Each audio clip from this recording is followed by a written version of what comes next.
This is an experiment. What do billionaires, cultural icons, and world-class athletes have in common? I'm about to find out. I'm John Aguilar, serial entrepreneur, former decathlete, and creator and host of the CNN Philippines business reality show, The Final Pitch. Each week, I try to unlock the secrets of Asia's world-class performers to come up with hacks that I can apply in my own life. My goal is to have you apply them in yours. This is the podcast designed to change your life. This is Methods to Greatness. Methods to Greatness is powered by Perfect Health Philippines, a leading provider of innovative and premium massage and healthcare products to customers across Southeast Asia. This partnership is all about improving people's lives, health, and well-being. Visit perfecthealthph.com to know more. Greetings to our listeners from the Philippines, Asia, and beyond.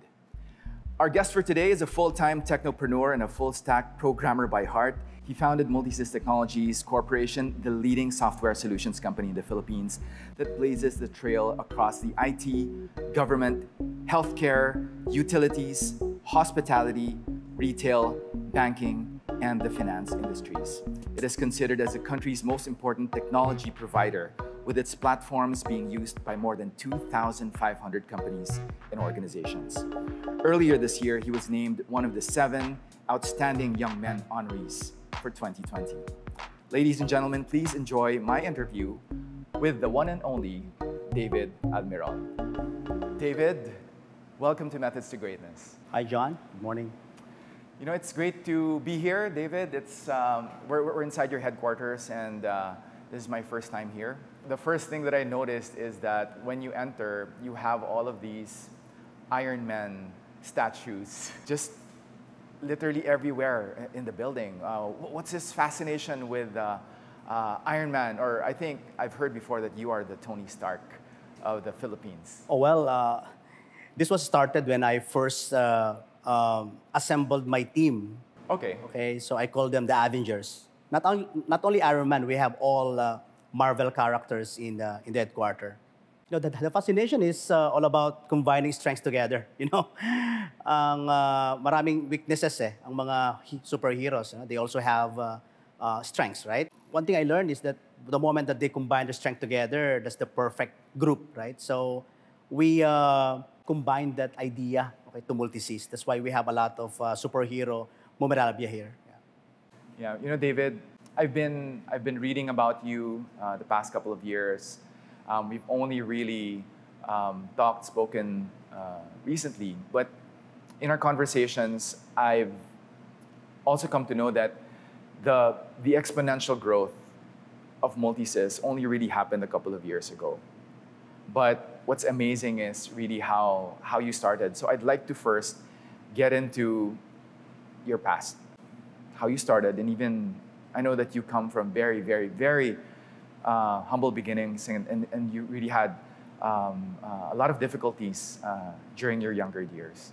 David, would you share with me, I guess, the earliest recollection that you have of your past that you think really made an impact? Well, we're really poor when we're, during my younger days. Talagang mahirap yung buhay, no? My dad was a farmer. So we don't even own a land. That's why nakikibukid lang yung aking tatay.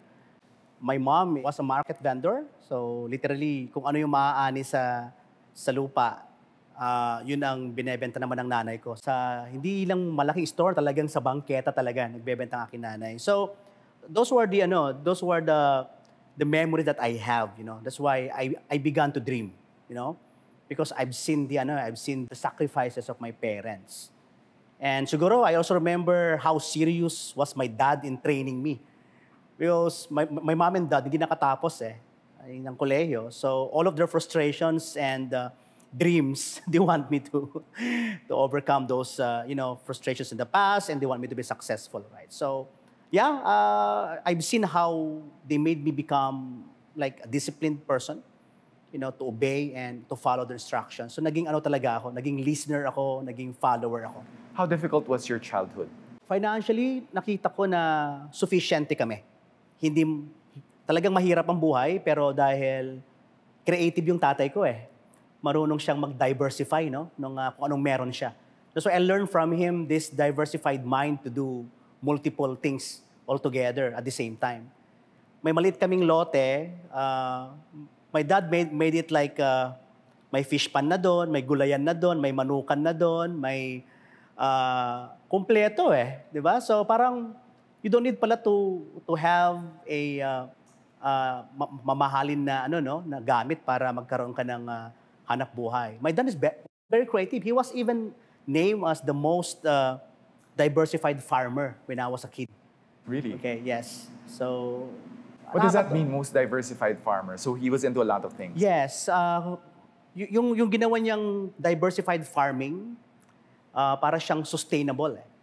So imagine mo, it's a small hill, there was a fish pond in the middle, sa paligid niya, there are livestock and vegetables and the like. So we don't need money actually, we were self-sustained. At nagbebenta rin siya, di ba? Both tilapia and ang gulay. So, ang galing eh. He was like an unknown scientist, if I may say. Would you consider him maybe your first hero or superhero that time? Oh yes, until now. Although my dad passed away, when he was young, he was only 50 years old when he passed away. But all the things that I have now, more likely, sa kanya ko siya namana eh. Kasi nakita ko yung simplicity, yung practicality ng buhay. You don't need to complicate things. You need to be very focused on solving problems, attacking one problem and solving one problem at a time. It's funny how you say that you simplify, right? Because if you take a look around at what you do, you're involved in so many technology companies, so many technology projects, which, well, at least in my opinion, are not simple at all because there's so much complexity to what you do. But I also get a sense from you that really to make technology simple, it takes a lot of hard work. And really that's what you're here to do. I think you really are meant to, or I think you were put in this world so that you can simplify a lot of the problems that we have, that we face right now here in the Philippines. There's so many problems to solve. Is that in a way how you see problems? Is something that needs to be solved in a very simple manner or way? You are right, John. Kasi technology is really a complex industry. Hindi biro eh. But what we're doing is, yes, it's quite simple at start, but we're able now to develop a solution so that it will simplify our partners' processes. We don't want them to complicate their processes, So we do the hard work actually, John. Okay? We do these integrations, bloody developments, simplification of processes, so that when we launch a certain platform, they will not anymore, experience that complexity. That's why I consider Multisys as an enabler, as a simplifier. Okay, so if you partner with Multisys, you don't need to do all this, integrations, multiple developments, or creating a Frankenstein technology. I call it Frankenstein if there are so many, interlinked together. It's moving, it's working, but we know that there's a lot of gaps. So Multisys is focusing on the gap fillers. We call it the tech fillers or gap tech fillers to make sure that they don't need to do so many things already. So we've done the hard work to simplify their processes. David, I want to go back to your childhood. You grew up in Isabela. What was life like for you growing up? You had a father who was very inventive. You're in the farm. You were exposed to so many things. Was there anything about your childhood that you felt made a big impact on you now as a person, as a businessman, as a family man? My dad is a disciplinary person. No? Talagang I have to listen. And I have time to play, and I have time to study. So you've always been smart. You've always been doing well in school. Yes, because I'm very studious, and my dad, want me to be the first honor all the time. My dad was really like my personal tutor when I was a kid. Literally, I was trained like a soldier, if I may say, in terms of discipline, in terms of study, and making sure that I had the time Kumbaga yung lesson tomorrow or sa isang linggo, dapat alam ko na yon. Ganun ako, ginawa akong predictive thinker ng aking tatay. So fast forward now, David, to you starting to work, you starting to create your own path for yourself. What got you started into technology? I studied college in Baguio, University of the Cordilleras, formerly Baguio Colleges Foundation. I took Bachelor of Science in Computer Science. But my first love was architecture. Ang unang-una ko talaga na kurso talaga architecture. I love to draw. I've got a lot of medals and trophies sa drawing, you know. Hindi ako marunong sa programming actually. I really hate computer before because, we were poor, we don't have computers. Believe it or not, I got my computer when I was in second year college na. So, talagang that's the only time that I learned to code, I learned to do development. What made you interested in pursuing technology? I know that you went abroad. Can you tell us about the story of how you started with your career? Maaga akong natutong magnegosyo dyan. Sabi ng tatay ko, lagi na mas maganda magnegosyo ka kasi you can build your own, your own business. So I started my first business sa internet cafe. Sikat na sikat that time yan, internet cafe. Nalugi yun dyan.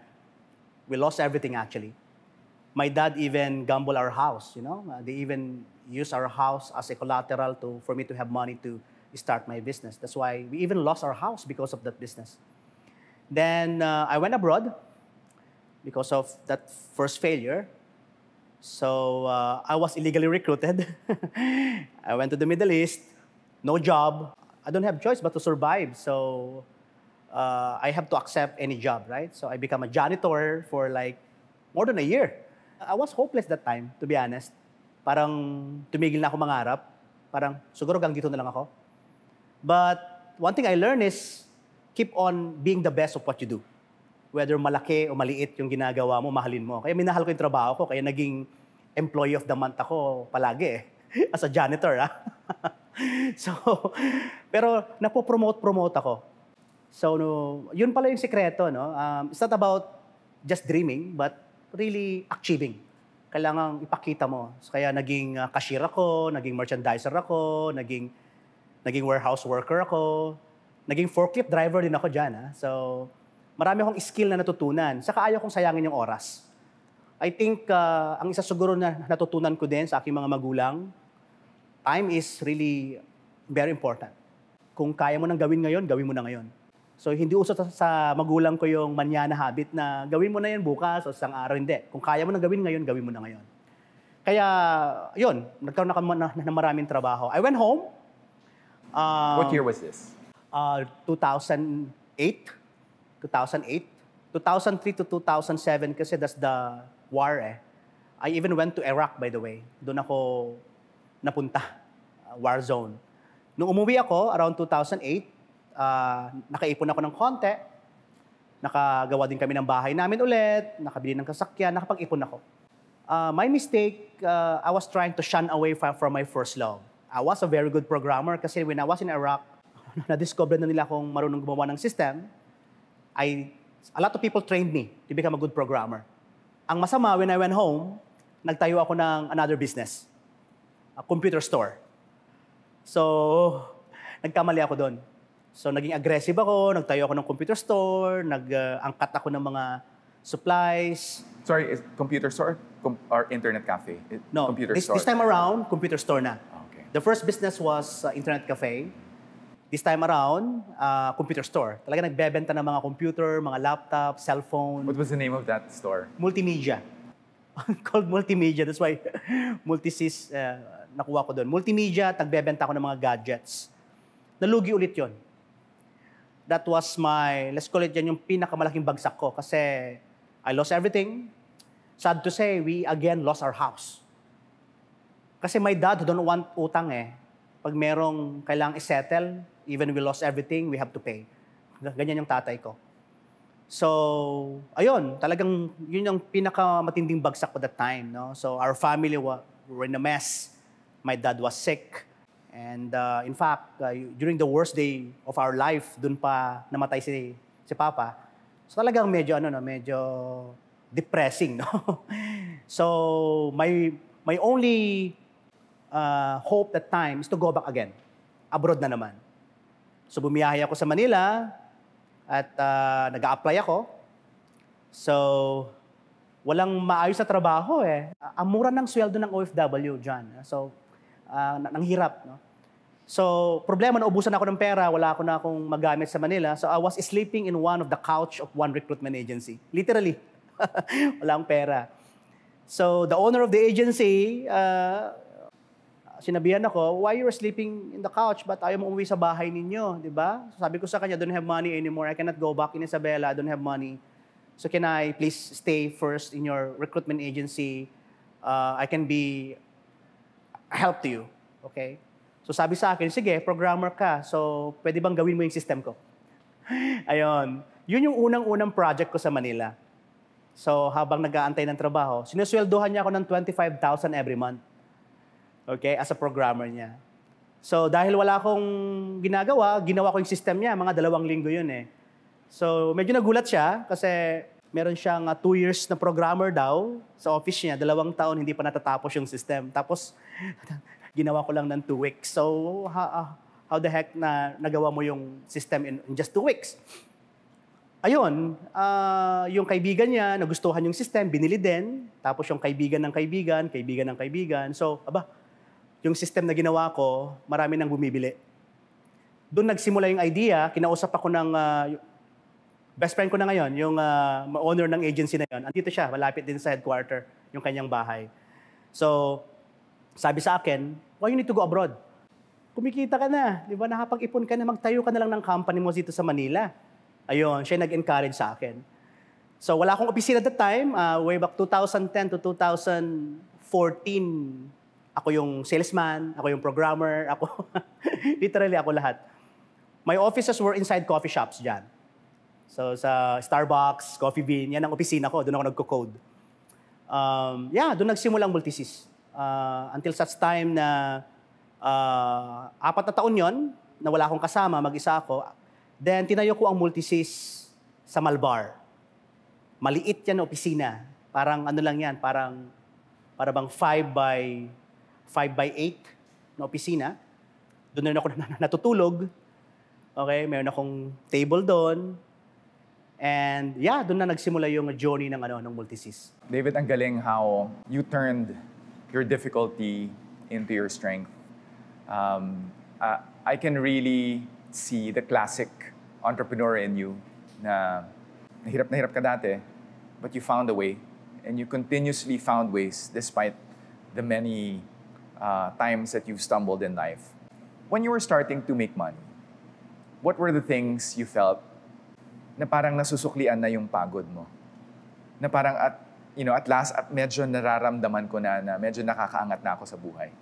Hindi agad-agad eh. Actually, it took me a lot of years to recover. Kasi hindi mo kayang mag-isa eh. Kahit gano'ng kagaling. Kaya yung missing piece siguro na yung ingredient, yung totoong ingredient na na-discover ko sa pagiging negosyante, yung partnership.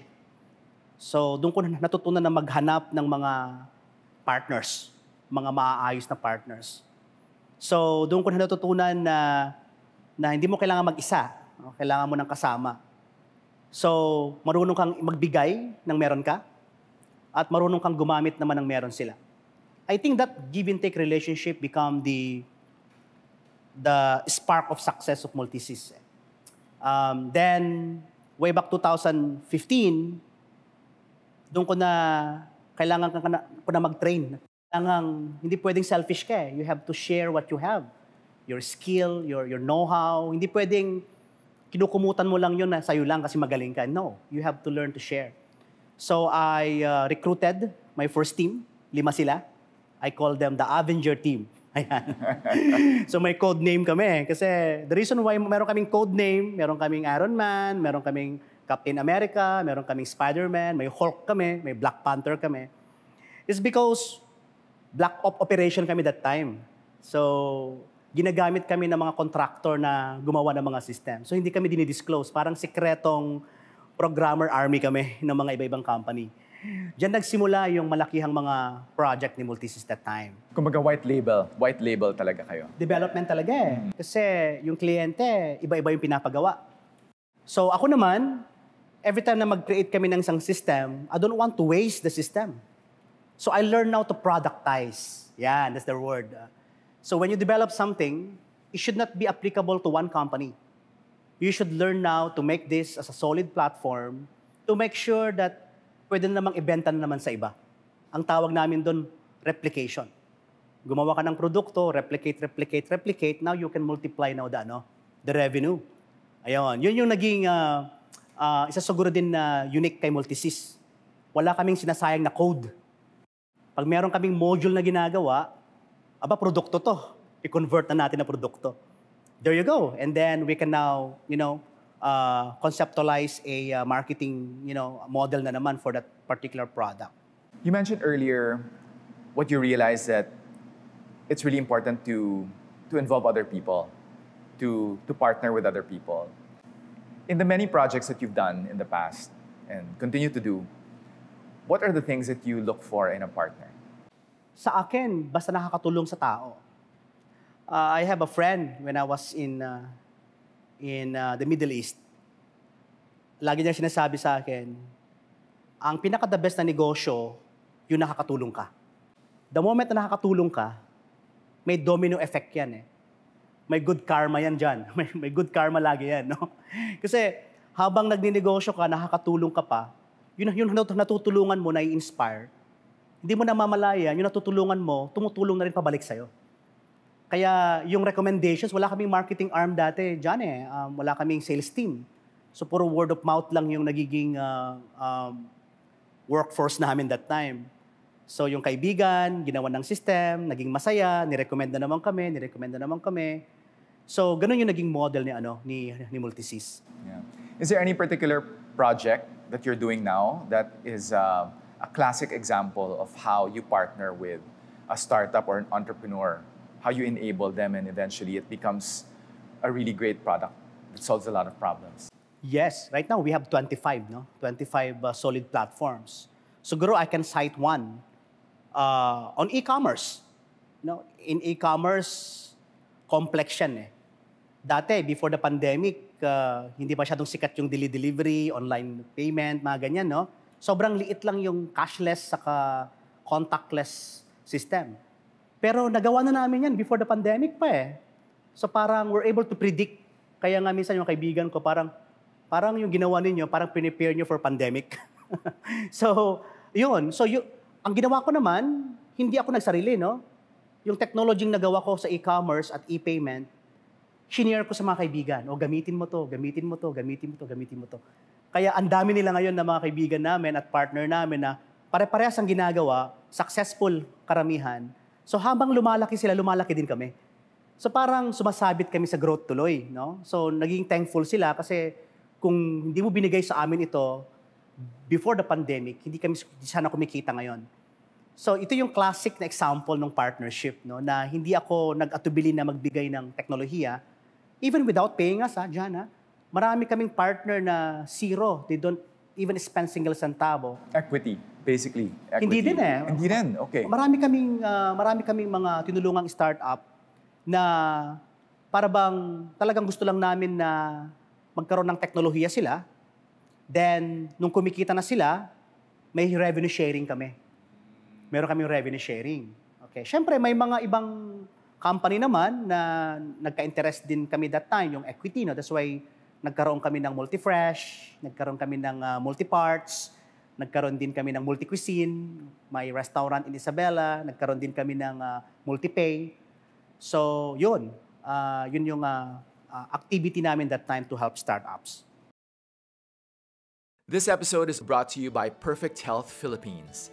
Did you know that massages are considered one of the best ways to recover from exercise and is considered an indispensable part of any fitness training and recovery regimen? Getting a regular massage not only detoxifies your muscles from lactic acid buildup, but also increases muscle performance, blood flow, reduces pain, and induces better sleep. If you don't have access to a masseuse, the next best thing is a massage chair or a massage gun. Perfect Health has a complete lineup of massage chairs with a whole range of features and price points. Their top-of-the-line model, Perfection 2, has all the bells and whistles, from 3D full body and foot massage functions, voice command, Bluetooth, and zero gravity. Their Perfect Relaxer massage gun is a personal favorite of mine, which I use on my quads every time I come from a long bike ride. Methods to Greatness, in partnership with Perfect Health Philippines, has come up with a special discount promo that is exclusive to our followers and subscribers. To avail of the special promo discount, get in touch with Perfect Health's professional healthcare consultants at perfecthealthphcustomerservice@gmail.com or via hotline 02-8831-6944 and give the promo code MTG. That's the Methods to Greatness promo code MTG, and the healthcare consultants will hook you up with the best premium massage chairs, massage guns, and other healthcare products, all with a special discount. So speaking of startups, you've joined the final pitch. First of all, what do you know about the show? Maybe from what you knew of it before. What was your impression of the final pitch before we even talked? Ang pastime ko, John, nanonood ako ng Shark Tank eh. So, mahilig akong makinig ng mga pitch. Kasi there are brilliant Filipinos out there. It so happen lang na hindi na-discover, no? So, yun yung impression ko. At, hoping that maybe me or Multisys can now support startups. Kasi when you mention startup, John, sad to say, medyo 99% ng startups sa Pilipinas, they're failing. 99%, sad to say. Ibig sabihin, sa 100 na startup, isa lang ang magiging successful doon. For one single reason, they're repeating the same mistake. Okay, so like my mistakes in the past, the reason why I'm very keen and excited to be part of the final pitch is because I want also to tell them and disclose my failures and mistakes in the past. Not only financial Alam mo, pera, mabilis maglabas ng pera sa isang startup Pero mabilis maglaho ang pera, no? Ang importante dito yung guidance. Okay? Pag nasa yun yung investment, the question is, may pera ka na, anong gagawin mo? Paano mo palalakihin? Diba? May investor ka na. Like ako, when, I was a startup before. Until now, I still consider Multisys as a startup. So I have to make sure that my investor, PLDT, kailangang worth it yung investment sa akin, di ba? So it's a burden and a legacy and a privilege at the same time. David, you mentioned PLDT. So MVP or Manny V. Pangilinan, I saw a video one time of him going around your HQ. He was going around, you took him around. It was a big event. I think it was the launch of maybe the partnership between MVP, the MVP group, and Multisys. So they acquired 45% of Multisys. What was the impetus behind that acquisition or that partnership? I think in that case, it was probably strategic from both ends. Can you tell us the story behind how that started between MVP and yourself? How did you first meet each other? Were you introduced? What was it like meeting MVP for the first time? Well, MVP is, I am the number one fan of MVP. I've read a lot of stories about him. How he became an OFW, talagang yung typical buhay OFW at kung paano niya inangat yung kanyang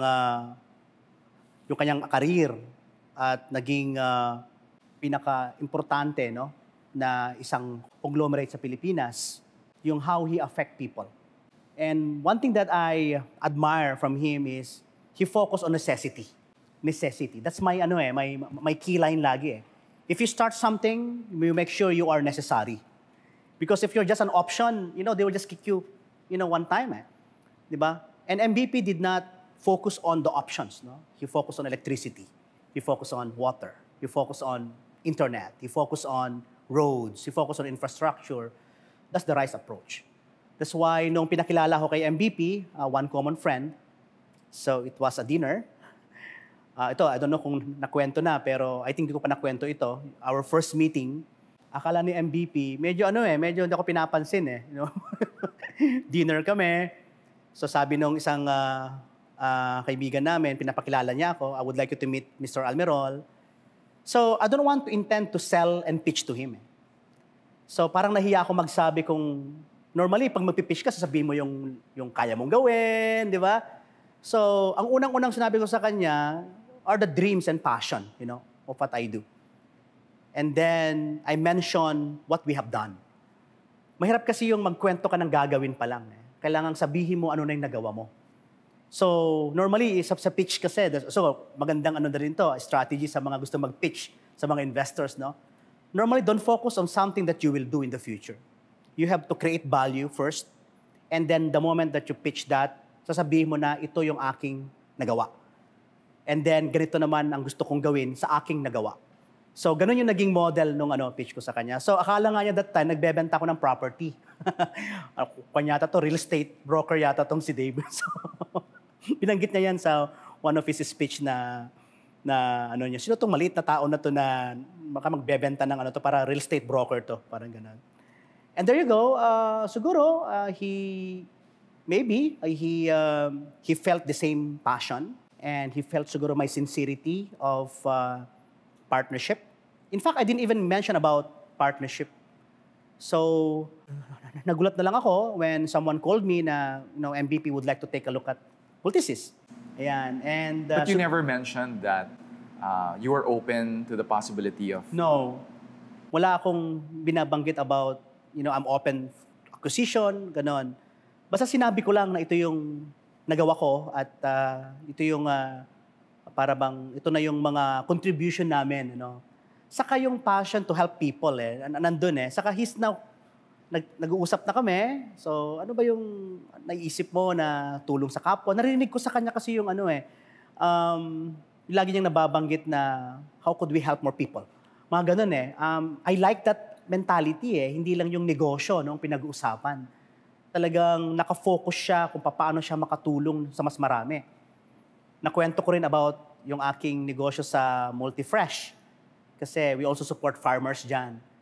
And nakita ko yung yung para bang passion niya na, yeah, the farmers need help. So he's now telling me kung anong pwedeng gawin.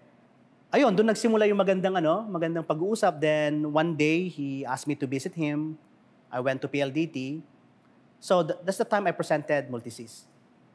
And hindi siya maniniwala kasi ba't ang laki ng sinasabi mo, ang liit-liit na company mo, siguro.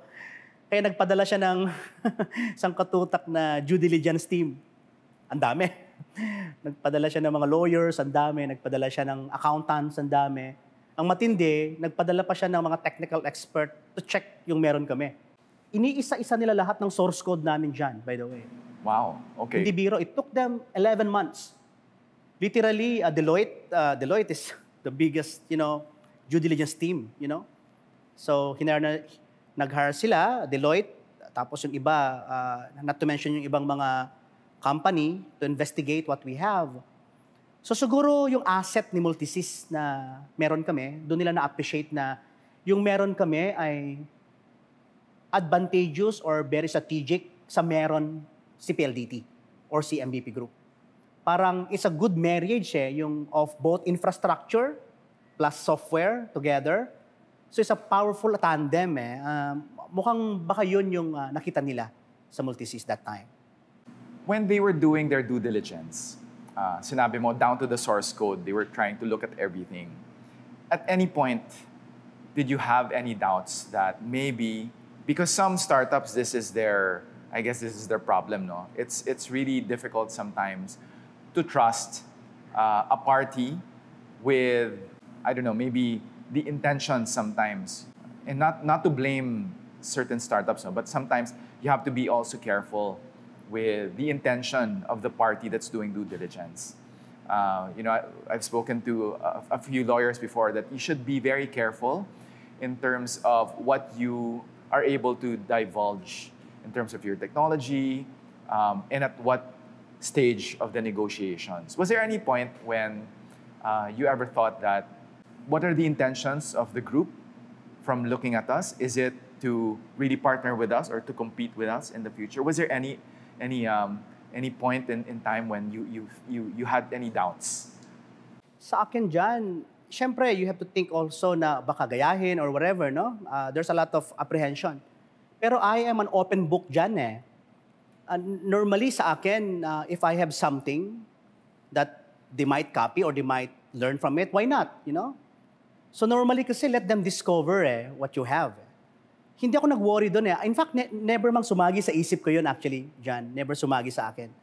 Kasi I'm very confident that what we have is something unique. What we have is something hard to copy. What we have is something hard to start. And what we have is something integrated. So once nakampante ka na may ganun ka, masarap i-expose yun dyan. You know why? If they will try to, normally ganyan eh, if they will try to do it, they will waste time. You know why? They have to spend a lot of resources, a lot of time, be building it. So I want them to realize na why you need to build it, why you need to spend time, why you need to waste resources, and there you go, here we are. So naging open book talaga ako. Talagang inopen namin talaga, wala kaming reservation. Kasi I want them to see na this is who we are. We don't want to sugarcoat dyan eh. In fact, out of 27 platform, hindi nga nila natapos lahat yung investigation kasi masyadong madami yung platform na na-develop. Ang doubt nga nila that time sa amin, Dave, pinapagawa mo ba itong mga system na to? Ba't ang dami? Di ba? Bakit ang daming gumagamit? That time, revenue drivers si Multisys we're really making money, no? Ever since talagang positive kami, so self-sustained kami, wala kaming utang, wala kaming loan, wala kaming self-finance si Multisys.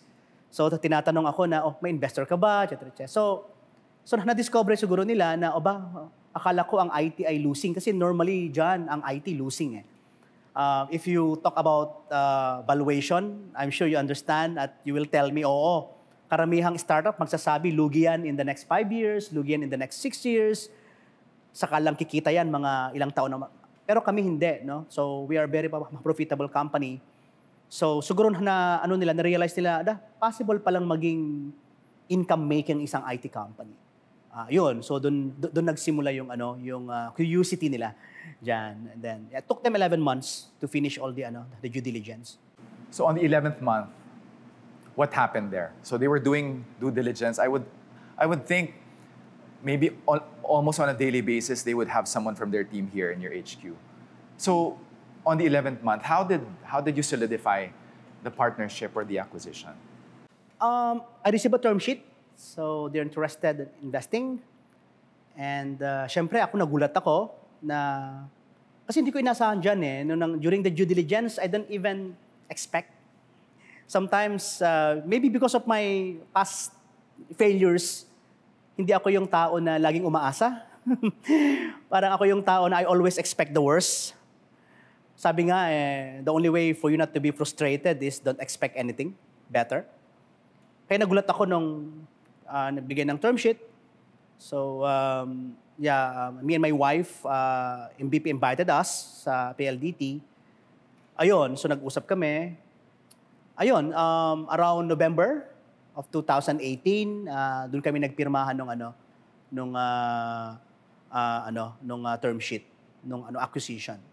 Before that pala, nag-conduct din ng valuation, nag-hire kami ng firm para malaman namin yung totoong value ni Multisys. Kasi wala akong kamuwang-muwang talaga dyan. Alam mo yung typical na startup na hindi ko man lang alam kung anong value ni Multisys.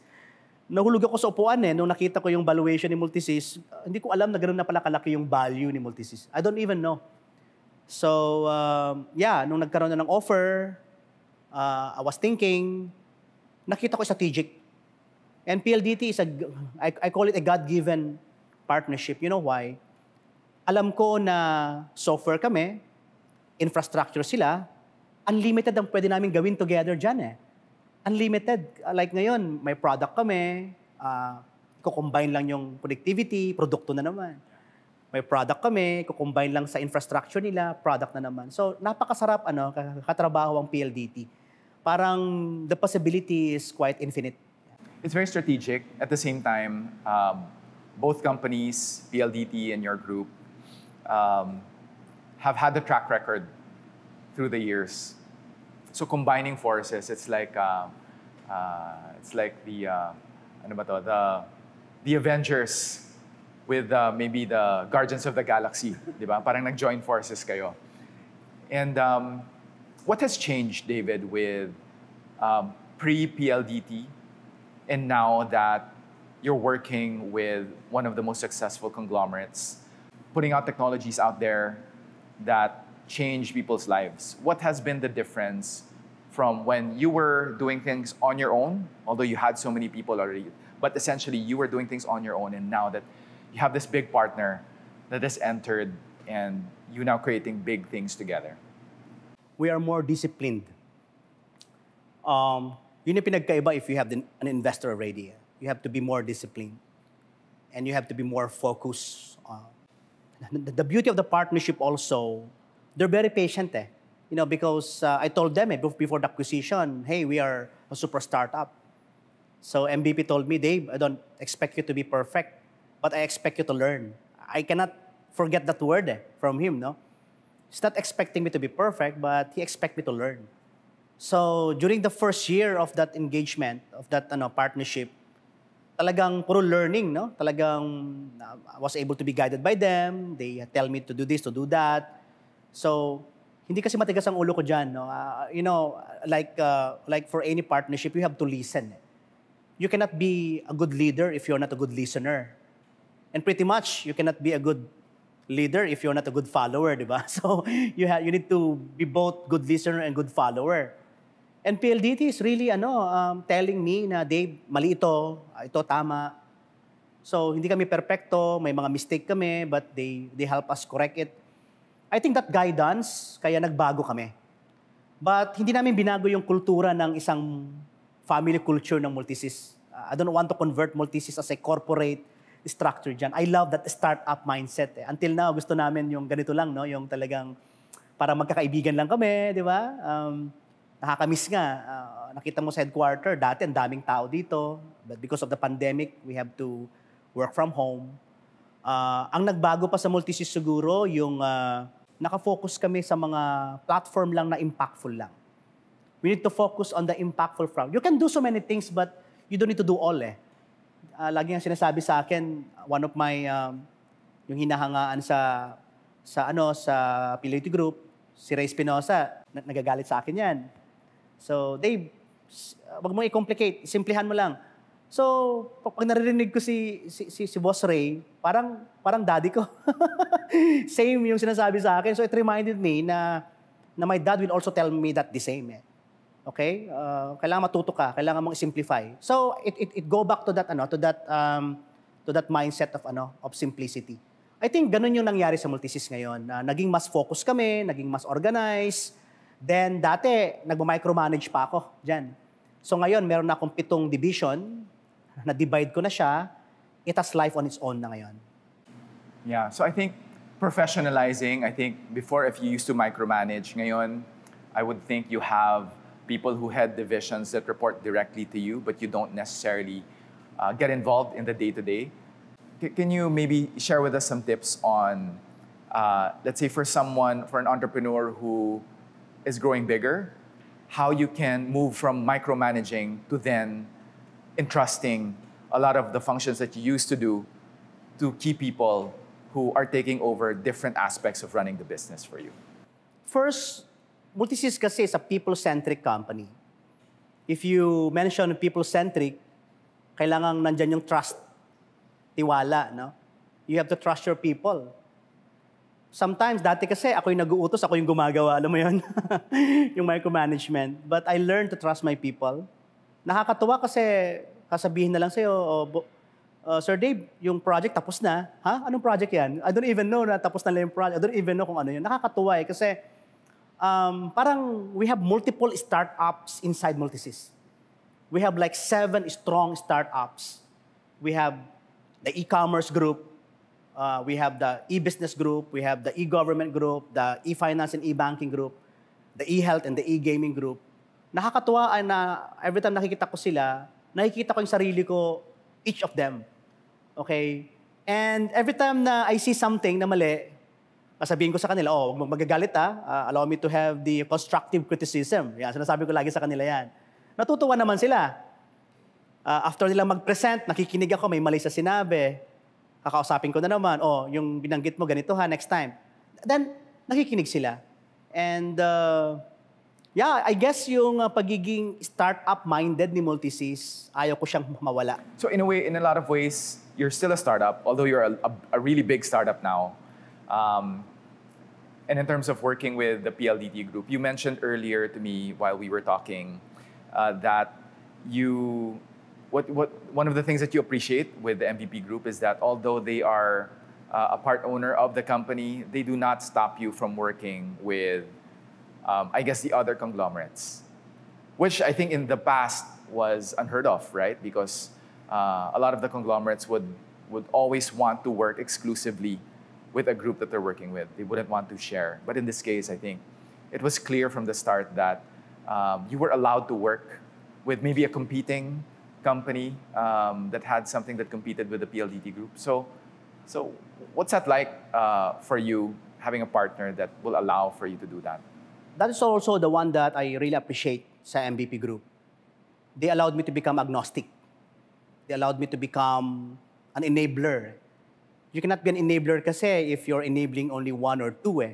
The multiplication effect of the platform of Multisys are really meant to enable multiple clients, regardless if they are competing. Sa akin, as long as we are like a vital enabler to them, regardless kung anong kumpanya yan, Multisys is there to be their partner. Even sila, ginaguide nila ako MVP Group even tell me na, Dave, ibenta mo tong solution na to wag lang sa MVP Group. So, you see, it's a guidance of becoming open, the open-minded and the straightforwardness of doing business to multiple clients is actually the key. Methods to Greatness, in partnership with Perfect Health Philippines, will be giving away premium healthcare products to our loyal listeners and subscribers. There will be weekly winners of Perfect Relaxer massage guns worth 9,900 pesos. And at the end of 12 weeks, we will give one lucky subscriber a chance to take home a fully loaded Perfect Health Trinity massage chair worth 200,000 pesos. All you have to do is subscribe to the Methods to Greatness podcast and follow us on our social media accounts on Facebook and LinkedIn, and share the post linked in the show notes of this episode on your feed. And if you know someone who you feel would benefit from our conversations and content on the show, tag them for more chances to win our prizes. We always want you, our listeners, to aspire to improve yourselves in every aspect of your lives so you can be the best you can possibly be. Check out the Methods to Greatness social media channels for more details. So David, you mentioned that when you invest or you want to invest in startups that have a purpose for the Philippines or the Filipino, I'd like to ask you, what are the qualities in you that makes you Filipino or what makes you Asian? Me? Resilient. Bangon ng bangon dyan I think we are, being an Asian is really not only hardworking, but we're very creative. Very creative in a way not only surviving, but trying to be on top. Okay? Not being perfectionist, but trying, and hoping to be perfect. Is there anything about the Philippines that you would like for people who have not been here to know about the Philippines, whether it's our food, whether it's our people, places perhaps that you'd like to take them to? Well, there's a lot of things, a lot of good things in the Philippines. Madami, no? The culture is nice. The people are nice. The bayanihan spirit is there. The holding hands and the lifting up spirit is there. I don't believe that nandyan pa yung crab mentality dyan. I don't believe it. Especially this pandemic, nakikita mo yung kung paano nagtutulungan ng bawat isa. If that attribute will continue, imagine kung gaano kaganda ang Pilipinas dyan. Right? So, I think sa mga, hindi lang sa mga investor judges siguro sa the final pitch, sa lahat ng tao dyan, sa lahat ng mga negosyante all over the Philippines, it's about time to look and help a certain startup. I think kung lahat ay merong ganyan at we are now empowering everyone and empowering each other, I can only imagine dyan how beautiful and brighter, okay, the future of the Filipino. David, I don't know if you've ever given a commencement speech, but if you were to be given a chance to address the fresh graduates now is a very difficult time for college students, maybe who are coming into the world with maybe limited options because of the pandemic. What would be your message to the fresh graduates? Okay, I was invited thrice. I was a commencement speaker of my alma mater, Okay. And this was where? Baguio, Okay. and high school. Naging, What school was this, David? Sa college, University of the Cordilleras. Okay. So I was invited to be the commencement speaker 2 years ago, 3 years ago yata yon. And then sa Our Lady of the Pilar Institution, that's in Isabela, Kawayan. Doon ako nag-high school. So in-invite din nila akong mag-speak saka elementary. So lahat na. Kompleto. Elementary, high school, college. So I remember one of my... Kasi I don't really prepare speeches dyan eh. Mahina ako sa ganon yung may binabasa. I always love to speak, coming from my heart every time I speak to people. Siguro I remember my speech sa University of the Cordilleras. I told to the graduates that, no, you have to look to your parents. Okay? You have to... Sinabi ko sa kanila, you have to stare your parents right now. Kasi katabi nila yung mga magulang nila eh. Sabi ko sa kanila, stare at them, listen to them, be inspired by your parents, by them, and you have to dream for them. Yun ang naging word ko sa kanila. Now, that's also a vision for you to now meron ka ng foundation. Why I'm doing this? If your parents did that to you, what else can you do for them? So it's time for you to dream for them. That's why nung nagkaroon ako ng konti, ang unang-unang nasa isip ko, what I will do, to my parents. So dahil wala si Papa, so my mom, dahil ilang beses na nawalan ng bahay si Mama, tinayuan ko ng bahay si Mama. So nung nawalan naman ng negosyo yung aking yung aming family, so may another business akong nabigay din sa kanila. Talagang you have to give back. And I always believe that sa mga graduates ngayon, once they have that mindset na hindi lang ako, once they have that mindset na para naman sa magulang ko, para sa kapatid ko, para sa bayan, I think magandang simula after ng kanilang graduation. I can just imagine how you must have felt being able to give a house to your mother after losing your homes numerous times in the past. What was that feeling like? Really fulfilling, My mom always cries. Mas madaming iyak niya kaysa nung walang-wala kami. And then every time I visit her, nakatitig sa akin na may umiiyak ulit. Why are you crying again? So I think those tears of joy that she has. Then one time she messaged me that you are my superhero. Sabi sa akin, sabi sa akin, ako daw yung superhero niya. Wow. So parang I'm humbled to hear that from my mom. So yeah, I guess we have to. Syempre, I am now a parent also. So I have kids na rin. So I have to tell also to my kids, na you have to dream, okay, for us. So because I am dreaming for you now as my children. Now we're not telling you this because I want your help in the future, but you have to dream for us because right now we're dreaming for you. So it's just a give and take relationship. Would you want for them to... I can just imagine the kind of pressure your kids might have because you've been so successful. Do you even encourage them to get into the same business, or are you encouraging them to be technopreneurs themselves? I'm just curious. They are techies. Okay. Yes. Actually, most of them talaga, they are in love with programming. Oh, okay.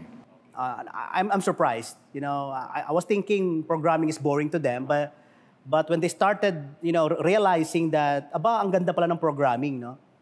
So, one of my kid, he can even build his own website now.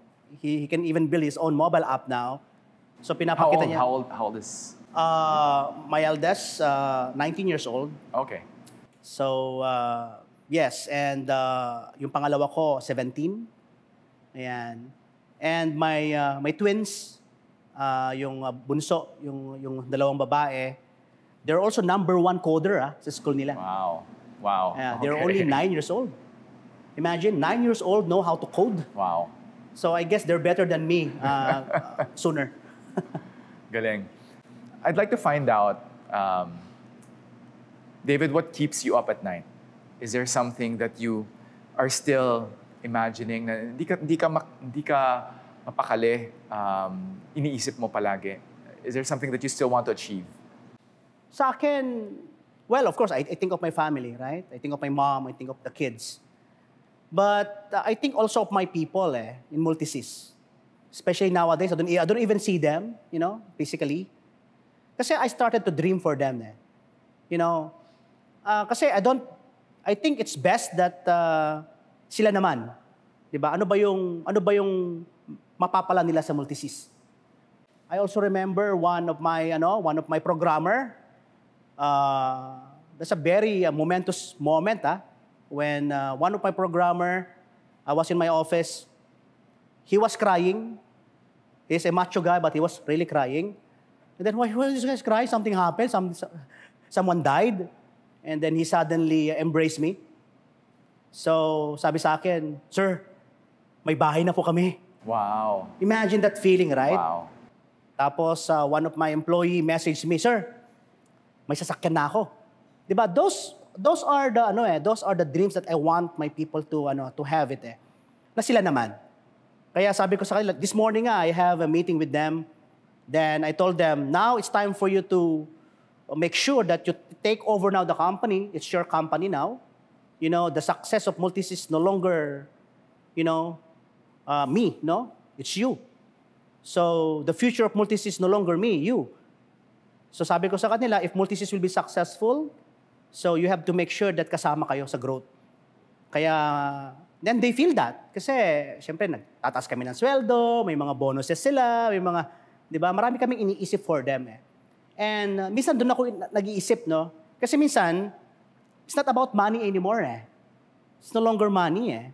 Especially nowadays, parang pera, parang walang silbi pag wala yung love, wala yung care, wala yung magandang samahan.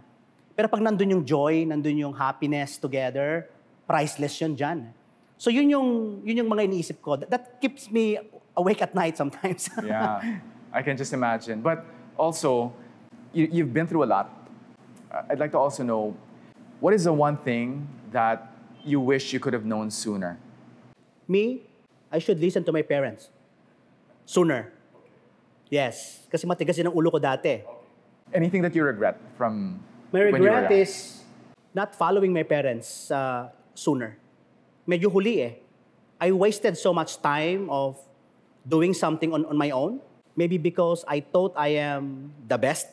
Maybe I thought I can do better. But I think your partners, your parents, your friends, especially they are older than you have to listen. Because believe me, they know better. They know better. That's good. Okay, so David, I'd like to know, we're all gonna die. One of these days, we will all move on. What would your epitaph say? May epitaph. Yeah. Maybe below my name will be a purpose-driven life. What would that purpose be? Well, we carry each other's burden. So if my life can carry a lot of burdens and I was able to lift them up somehow, I think that is the most fulfilling life. All right. Okay, so David, for my final question. I always ask my guests on the podcast if there's anything that you could recommend to me that I try out on my own, in my life, whether it's something personal or whether it's in business. I'd like to be able to do something from this conversation and actually walk away wanting to try something that you do. Is there anything that you would recommend? Anything that you feel would be something that would be good for me to try? Am I worthy to tell that, John? Well, you have to surround yourself with good people. Very important. Surround yourself with good partners. Partners that know how to hold your hand, and they will also allow their hand, to be held by you.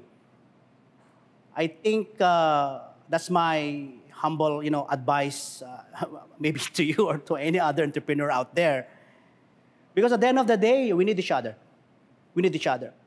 And the more good people surrounding you, kumpleto ka. All of your gaps, all of your missing points, most of your holes, they have it. Most of your weaknesses, they have the strength. And then learn also to share what you have. Because I believe that your strength might be their weakness. So yeah, I think you should be a hero to one another. Right? So yeah, that's my... David, well, first of all, thank you for guesting here on the podcast. I really learned a lot today. And I can really see, just by hearing you talk about your purpose behind what you do, it's really beyond just the business. It's really about, creating an impact, helping people. That's my biggest takeaway from this conversation with you today. And I'd like to thank you for what you do. You fulfill a very important role in the Philippines right now. A lot of companies are going digital. A lot have been disrupted. I really believe that you are one of the key people in our country right now that will do things that will matter in the future. And I really thank you for serving that purpose in our society right now, David. You have my admiration and respect. And I wish you all the best in the future partnerships that you will have. Because from what I've seen, at least, going around your headquarters today and hearing you talk, it's just, I think you've been a blessing to a lot of people. And I thank you for that. And is there any other thing that you would like to say to people, maybe who would aspire to be a technopreneur such as yourself? Is there anything that you'd like to share? Yes, and first foremost, John, thank you. Thank you for this opportunity. But I guess life is short, right? So let's try to use this life with purpose. And so we're all entrepreneurs on our own, whether you're a big businessman or not. And I'm sure that all of us, we have our own huge purpose that God gave us. Discover that, use that, accomplish that, then there you go. We'll have a brighter future together. David Almirol, thank you so much for guesting here on Methods to Greatness. Maraming salamat. Thank you. Methods to Greatness is brought to you by Perfect Health Philippines, a leading provider of innovative first-class massage and healthcare products across Southeast Asia. If you would like me to interview anyone on the face of the earth and want them on the podcast, or if you want to collaborate with us for future content or sponsorship opportunities, or if you just have any recommendations on how we can get better, just send us an email at john@methodstogreatness.com. That's john@methodstogreatness.com. Until then, we'll see you next time.